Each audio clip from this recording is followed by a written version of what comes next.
आज हम लोग करने वाले हैं कोल माइन रेगुलेशन 2017 के रेगुलेशन नंबर 76 to 91। ये हमारा पार्ट 1 होगा। नेक्स्ट हम लोग पार्ट 2 भी लाएंगे इसका। ये 1 लाइनर क्वेश्चन है CMR 2017 का। Welcome to YouTube channel SRKB mining. इसके पहले मैंने टोटल रेगुलेशन करवा दिए हैं, वो आपको हमारे यूट्यूब चैनल के प्लेलिस्ट में मिल जाएंगे। तो चलिए इसे स्टार्ट करते हैं। Regulation number 76 to 91 winding in shafts. Regulation number 76 है appointment of winding engine man, winding engine man की नियुक्ति। Regulation number 77 new winding installation, नई वाइंडिंग संस्थापन। Regulation number 78 construction and installation of winding equipment, winding उपकरण का निर्माण और स्थापना। Regulation number 79 fittings of winding engines, winding engine की fitting. Regulation number 80 shaft fittings, shaft fitting. Regulation number 81 main winding. Regulation number 82 multi decks, that is बहु deck. Regulation number 83 winding of material, सामग्री का winding. Regulation number 84 winding in sinking shafts, खोदे जा रहे शाफ्टों में वाइंडिंग। Regulation number 85 winding ropes etcetera, winding की रस्सियां आदि। रेगुलेशन नंबर 86 सस्पेंशन गियर, निलंबन gear. Regulation number 87 precautions after recapping etcetera, पुनः केपिंग के बाद पूर्वावधानियां आदि। Regulation number 88 examination of winding equipment, winding उपस्कर की परीक्षा। Regulation number 89 gates and fences, फाटक और बाड़। Regulation number 90 duties of persons riding और वर्किंग इन शाफ्ट्स, शाफ्ट में चढ़ने या काम करने वाले व्यक्तियों के कर्तव्य। रेगुलेशन नंबर 91 जनरल प्रिकॉशंस, साधारण पूर्वावधानियां। चलिए इस पे बेस्ड कुछ क्वेश्चंस करते हैं। सबसे पहला क्वेश्चन है व्हेन द केज और other vehicle is stopped in its normal position above the shaft, the distance between the detaching plate from the hole of the detaching hook attached to the rope shackle the minimum in the case of a direct acting engine without gear.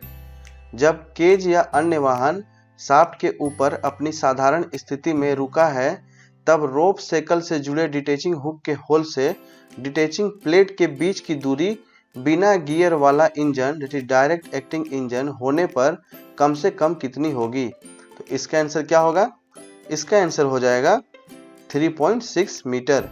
Next question, question number 2 in the winding arrangement the winding rope in its extreme position farthest position, that is will make an angle of maximum degree on both sides from the bottom of the head gear pulley। Winding व्यवस्था में winding रस्सा अपने extreme position में head gear के पुली के तल से दोनों दिशाओं तरफ अधिक से अधिक कितनी डिग्री का कोण बनाएगा। इसका आंसर क्या होगा? ये हो जाएगा 1.5 degree. Next question, question number 3 the diameter of the drum और पुली of the winding engine installed before 25 October 1955 will be at least how many times the diameter of the winding rope। 25 अक्टूबर 1955 से पहले बैठाया गया वाइंडिंग इंजन के drum या पुली का diameter winding रस्सा के डायमीटर का कम से कम कितना गुना रहेगा। इसका आंसर क्या हो जाएगा? इसका आंसर होगा 80 टाइम्स, 80 गुना। ठीक है। Next question, question number 4 The diameter of the drum or pulley of the winding engine installed after। Question पहले क्या था? क्वेश्चन नंबर 3 installed before, इसमें है installed after 25 October 1955 will be at least how many times the diameter of the winding rope। 25 अक्टूबर 1955 के बाद बैठाया गया winding engine के ड्रम या पुली का डायमीटर वाइंडिंग रस्सा के डायमीटर का कम से कम कितना गुना होगा। तो इसका आंसर क्या होगा? 100 times, that is 100 Guna. Next question, question number 5 when the cage is on the pit bottom, then how much free space will remain between the roof of the cage and the protective roof। Cage जब pit bottom पर रहती है तब cage के छत, roof और protective roof के बीच अधिक से अधिक कितना खाली जगह रहेगा। इसका आंसर क्या होगा? इसका आंसर हो जाएगा 15 centimetre. Next question, question number 6 each shaft in which automatic contrivance has been installed to prevent over speeding or over winding, then automatic contrivance will keep the speed of the cage while landing on the pit bottom or a permanent landing। प्रत्येक shaft जिसमें over speeding और over winding को रोकने के लिए automatic कंट्रीवेंस लगाया जाता है, तब ऑटोमेटिक कंट्रीवेंस पीट बॉटम या किसी परमानेंट लैंडिंग पर केज उतरते समय केज की गति को कितना रखेगा? इसका आंसर क्या होगा? यह होगा 1.5 मीटर पर second. Next question, question number 7, when the cage or other vehicle is stopped in its normal position above the shaft, the distance between the detaching plate from the hole of the detaching hook attached to the rope shackle the minimum in case of a geared engine। जब cage या अन्य वाहन shaft के ऊपर अपनी साधारण स्थिति में रुका है तो रोप शेकल से जुड़े डिटैचिंग हुक के होल से डिटैचिंग प्लेट के बीच की दूरी गियर वाला इंजन होने पर कम से कम कितनी होगी? इसका आंसर क्या होगा? इसका आंसर हो जाएगा 1.8 metre. Next question, question number 8, when it is intended to loll harvest a person with a new winding arrangement, the owner, agent or manager shall give notice to the regional inspector and the chief inspector at least how many days in advance of doing so। जब किसी नए winding व्यवस्था से आदमी को लोल हाविस करने का इरादा किया जाता है तो मालिक, एजेंट या मैनेजर ऐसा करने से कम कितने दिन पहले रीजनल इंस्पेक्टर और चीफ इंस्पेक्टर को नोटिस देंगे?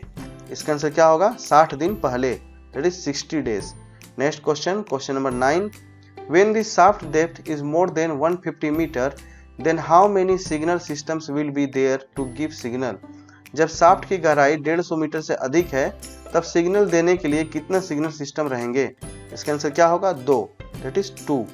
Next question, question number 10, every shaft in which automatic contrivance has not been installed to prevent over speeding or over winding, there the winding engine man will keep the speed of the cage while landing at the pit bottom or on permanent landing।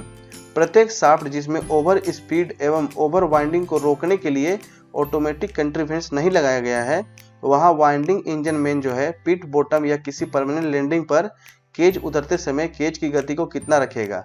इसका answer क्या होगा? 1.2 metre पर second. ठीक है, जब automatic कंट्रीवेंस लगा रहता है तो स्पीड 1.5 मीटर पर सेकेंड और ऑटोमेटिक कंट्रीवेंस नहीं लगा है तो जो वाइंडिंग इंजन मैन है वो स्पीड को 1.2 मीटर पर सेकेंड रखेगा। ठीक है, next question, question number 11, What will be the distance between the bottom of the cage and the bottom of the gate or fencing? Cage की तल्ली और गेट या फेंसिंग के निचले भाग के बीच की दूरी कितनी रहेगी? इसका आंसर क्या होगा? 15 centimetre. Next question, question number 12, What will be the distance between the two poles, two member of gate or fencing?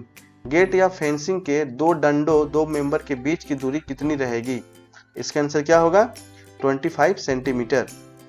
Next question, question number 13, detaching hook और safety hook will be attached with the bucket depending on the depth of the shaft. चानक की गहराई कितनी रहने पर bucket के साथ detaching hook या सेफ्टी हुक लगाया जाएगा? इसका आंसर क्या होगा? इसका आंसर हो जाएगा 45 metre. Next question, question number 14, when the bucket और other vehicle is on top landing, what will be the distance between the detaching plate hole from the detaching hook attached to the rope shackle. जब bucket या अन्य वाहन top landing पर हैं तब रोप shekel से जुड़े डिटैचिंग हुक के होल से डिटैचिंग प्लेट के बीच की दूरी कितनी होगी? इसका आंसर क्या हो जाएगा? इसका आंसर हो जाएगा 3.6 metre. Next question, question number 15, depending on the depth of the sinking shaft being excavated a protective roof will be installed.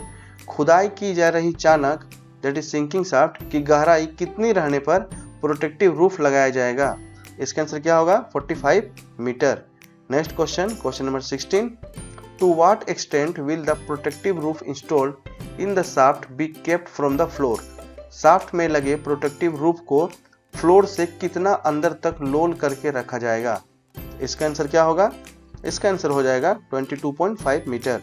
Next question, question number 17, with the exception of sinking shafts less than 30 meters deep, each winding rope in other shaft shall be made of wire। 30 metre से कम गहराई वाले sinking shaft को छोड़कर अन्य shaft में प्रत्येक winding रस्सा किस तार से बना होगा? ये कौन सा वायर होता है? ये होता है कोल्ड ड्रोन स्टील वायर्स। ठीक है, कोल्ड ड्रोन स्टील वायर से बना होगा। Next question, question number 18, the breaking load of any part of the winding ropes to be used will be how many times its static load when the cage is at the lowest point। उपयोग में लाए जाने वाले winding ropes के किसी भी भाग का ब्रेकिंग लोड उसके स्टैटिक लोड जब केज सबसे नीचे की जगह पर है के कितना गुणा रहेगा। इसका आंसर क्या होगा? 10 times. Next question, question number 19।